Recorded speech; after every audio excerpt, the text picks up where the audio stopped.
बनाने का बंगाल की जनता का संकल्प बंगाल में जहां पर भी जाते हैं वहां दिखाई पड़ता है।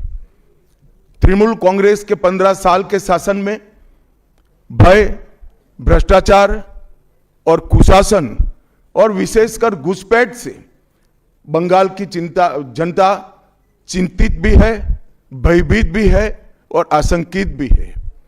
हम भारतीय जनता पार्टी के सभी कार्यकर्ता बंगाल की जनता को आश्वासन भी देना चाहते हैं और वादा भी करना चाहते हैं कि मोदी जी के नेतृत्व में बंगाल में भारतीय जनता पार्टी की सरकार बनने के साथ ही यहां की विरासत को हम पुनर्जीवित करेंगे।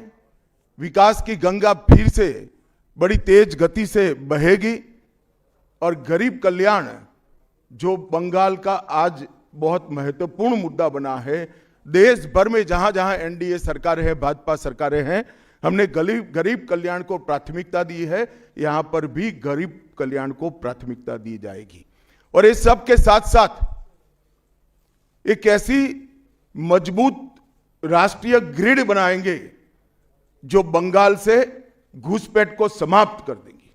इंसान छोड़ दीजिए, परिंदा भी पैर नहीं मार पाए, इस प्रकार की एक मजबूत ग्रिड की रचना हम करेंगे और न केवल घुसपैठ रोकेंगे, सारे घुसपैठियों को चुन चुन कर भारत के बाहर निकालने का काम भी भारतीय जनता पार्टी की बंगाल सरकार करेगी। आज ममता बनर्जी के नेतृत्व में भ्रष्टाचार के कारण पूरे बंगाल का विकास एक प्रकार से थम गया है। मोदी जी की सारी लाभकारी योजनाएं जो पूरे देश में गरीबी का उन्मूलन कर रही है, यहां पर टोल सिंडिकेट के भेंट चढ़ चुकी हैं और हर योजना डेड एंड पर पहुंच चुकी है। 14 सालों से भय और भ्रष्टाचार ये बंगाल का पहचान बना हुआ है। बीजेपी सरकार का संकल्प 15 अप्रैल 2026 के बाद जब भाजपा सरकार बनेगी, बंग गौरव, बंग संस्कृति, उसके पुनर्जागरण की हम फिर से शुरुआत करेंगे और विवेकानंद जी, बंकिम बाबू और गुरुवर टैगोर और श्यामा प्रसाद मुखर्जी के स्वप्न का बंगाल बनाने का हम फिर से एक बार प्रयास करेंगे। और आज मैं फिर से एक बार कहना चाहता हूं, भारतीय जनता पार्टी के लिए ये बंग भूमि बहुत पवित्र और बहुत मायने रखने वाली है, क्योंकि हमारी स्थापना, भारतीय जनता पार्टी की स्थापना, भारतीय जनसंघ की स्थापना यही बंग भूमि के बड़े नेता श्यामा प्रसाद मुखर्जी ने की है। भारतीय जनता पार्टी की स्थापना से स्वामी विवेकानंद और बंकिम चंद्र चट्टोपाध्याय, इनका अनुकरण भारतीय जनता पार्टी ने अपने सभी सिद्धांतों के अंदर किया है। मित्रों, आज जब मैं कह रहा हूं कि इस बार 26 के बंगाल के विधानसभा चुनाव में बंगाल में हमारी सरकार बनेगी, इसका मजबूत आधार भी भारतीय जनता पार्टी के पास है। मैं आपको 2014 से 2024 तक के चुनाव के यात्रा के परिणामों को बताना चाहता हूं। 2014 के लोकसभा चुनाव में हमें 17% वोट मिले थे और 2 सीटें मिली। मेरी बात जरा सभी पत्रकार बंधु ध्यान से सुने। 2014 के चुनाव में हमें 17% वोट और 2 सीट मिले थे। 2016 के विधानसभा चुनाव में हमें 10% वोट मिले और विधानसभा की केवल 3 सीटें मिली थी। फिर 14 से 19 के बाद 19 के लोकसभा चुनाव में हमें 41% वोट मिले और 18 सीटें मिली और 21 के विधानसभा चुनाव में हमें 38 वोट मिले और 77 सीटें मिली। ये बहुत बड़ा अंतर है। जिस पार्टी को केवल 3 सीट मिले थे, वो पार्टी 5 साल के ही अंतराल में 77 सीट प्राप्त करी और इसका नतीजा देखिए। कांग्रेस, जिसकी एक प्रकार से स्थापना ही बंगाल से शुरू हुई, वो कांग्रेस पार्टी बिग जीरो पर पहुंच गई और 34 साल तक शासन करने वाला कम्युनिस्ट गठबंधन भी एक भी सीट प्राप्त नहीं कर पाया और हमने मुख्य विपक्ष का स्थान प्राप्त किया। आज शुभेंदु जी मेरे साथ यहां पर बैठे हैं, वो हमारे प्रतिपक्ष के नेता हैं। 24 के चुनाव में भी हमने 39% वोट प्राप्त किया, 12% सीट प्राप्त की, 12 सीटें प्राप्त की और 26 में हम निश्चित रूप से प्रचंड बहुमत के साथ भारतीय जनता पार्टी की सरकार बनाने वाले हैं। मित्रों, ये 24 से अब तक का समय भारतीय जनता पार्टी के लिए बहुत शुभांकर सिद्ध हुआ है। 24 में लगातार तीसरी बार नरेंद्र मोदी जी इस देश के प्रधानमंत्री बने। उसके बाद महाराष्ट्र में, हरियाणा में, दिल्ली में और अब बिहार में भारतीय जनता पार्टी की सरकारें बनी हैं। 24 के चुनाव में उड़ीसा और आंध्र प्रदेश में भी पूर्ण बहुमत की भाजपा की और एनडीए की सरकार बनी है। मुझे पूरा भरोसा है कि 2026 में बंगाल में 2/3 बहुमत के साथ भारतीय जनता पार्टी की सरकार बनेगी। ये बंगाल की जनता तय कर कर बैठी है। मित्रों, जहां पर भी बंगाल में जाते हैं, पूरे बंगाल की जनता घुसपैठियों से त्रस्त है। क्या कोई राज्य सरकार ऐसी हो सकती है जो घुसपैठियों की पनाहगाह अपने राज्य को बना दे? राष्ट्रीय सुरक्षा पर एक कितना बड़ा खतरा है, इसका जवाब बंगाल की मुख्यमंत्री ने बंगाल के चुनाव में दे। घुसपैठ रोकने के लिए उनके पास क्या योजना है? आर्टिकल 370 हटता है, वो विरोध करती है। सीएए लाकर बंगाल के शरणार्थियों को नागरिकता देने का हम कार्यक्रम करते हैं, वो विरोध करती हैं।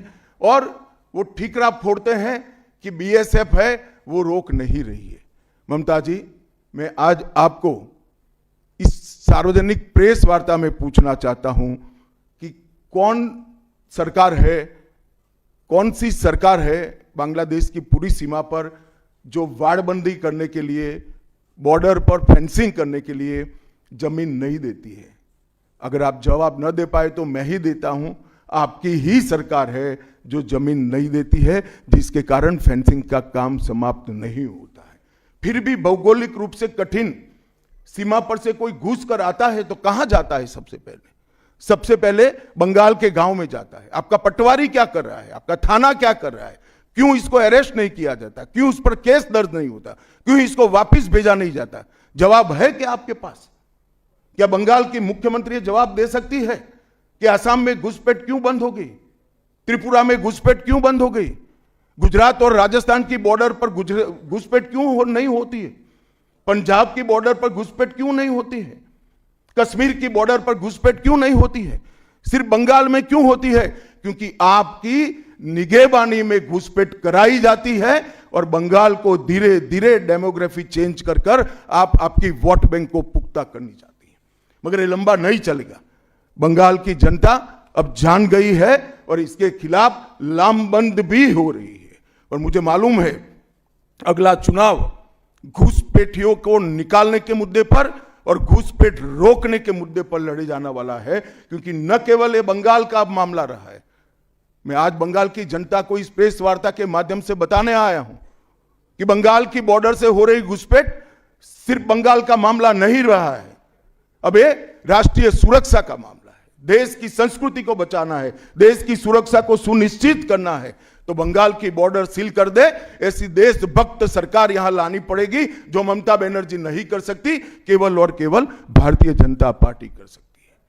घुसपैठ के अलावे भ्रष्टाचार से पूरी बंगाल की जनता त्रस्त है। रोजवेली चिटफंड घोटाला, कैश फॉर क्वेरी घोटाला, एसएससी घोटाला, नगर पालिका नगर नियम का भर्ती का घोटाला, गाय तस्करी का घोटाला, राशन पीडीएस का घोटाला, मनरेगा का घोटाला, पीएम आवास का घोटाला, इतने सारे घोटाले हैं कि मैं पूरा लिस्ट पढ़ूंगा तो मेरी प्रेस कॉन्फ्रेंस का पूरा हिस्सा ही उसमें चला जाएगा। अब क्या ममता बनर्जी इस बात का जवाब दे सकती है कि आपके मंत्रियों के ठिकाने पर से 27 करोड़ रुपया मिलता है, जिसको गिनते गिनते नोट गिनने की मशीन भी गर्म होकर बंद हो जाती है? बंगाल जैसे गरीब राज्य के अंदर 27 करोड़, 20 करोड़, 15 करोड़ ये राशि मिल रही है, आपकी कोई अकाउंटेबिलिटी नहीं है।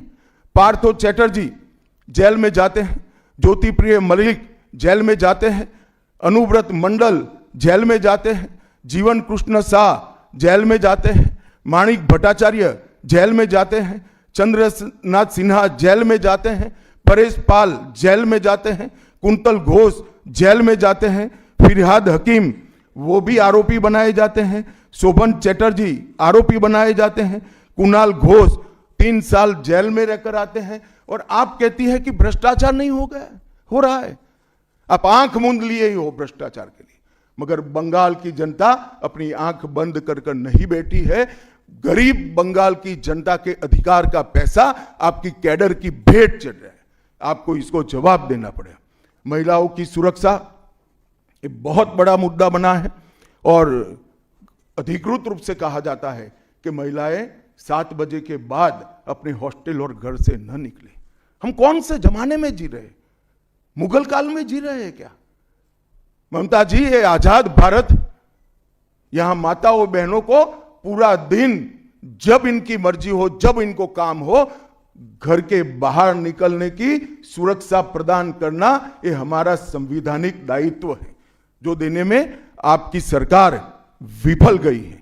आरजी कर मेडिकल कॉलेज का मामला हो, संदेश खाली का मामला हो, दुर्गापुर मेडिकल कॉलेज का मामला हो, साउथ कॉलेज लॉ कॉलेज का मामला हो, हर जगह बेटियां असुरक्षित हैं और ढेर सारे लोग और ढेर सारी माताएं बहनें ये अत्याचार से तंग आ चुकी है, असुरक्षा से तंग आ चुकी है। वो भी राह देख रही है कि कब वोट देने का अधिकार आए और हम इन निकम्मी तृणमूल कांग्रेस की सरकार को हटा दें।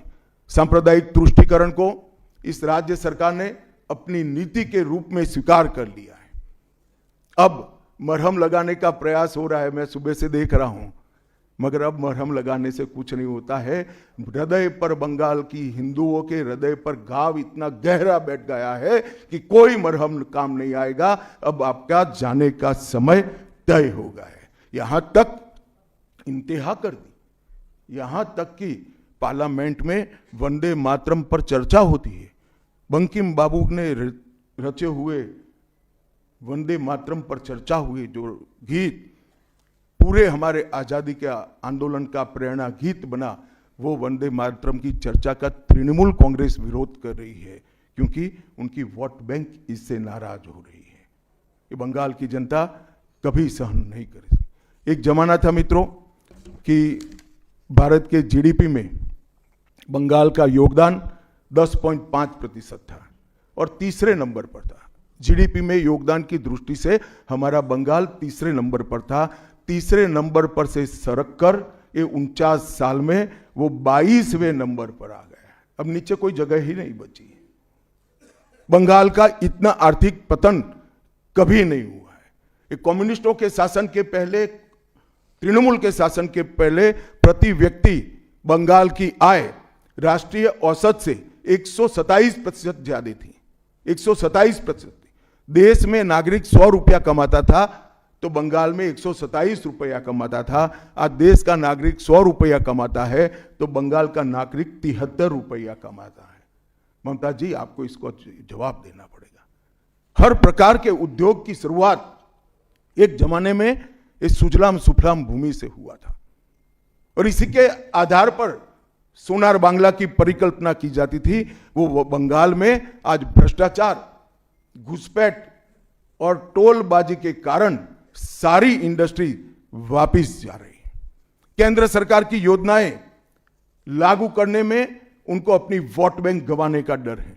पीएम किसान देरी से लागू किया, बंगाल के किसानों का 10,000 करोड़ रुपया चला गया।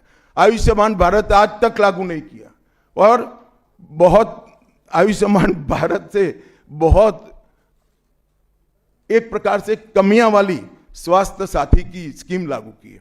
मुझे बताइए, कोई बंगाली, बंगाल का नागरिक भारत में कहीं जाता है और बीमार पड़ गया, स्वास्थ्य साथी स्कीम उसको बाहर के अस्पताल में इलाज करवा पाएगी क्या? नहीं करवा पाएगी। क्या गुनाह किया है बंगाल के गरीबों ने?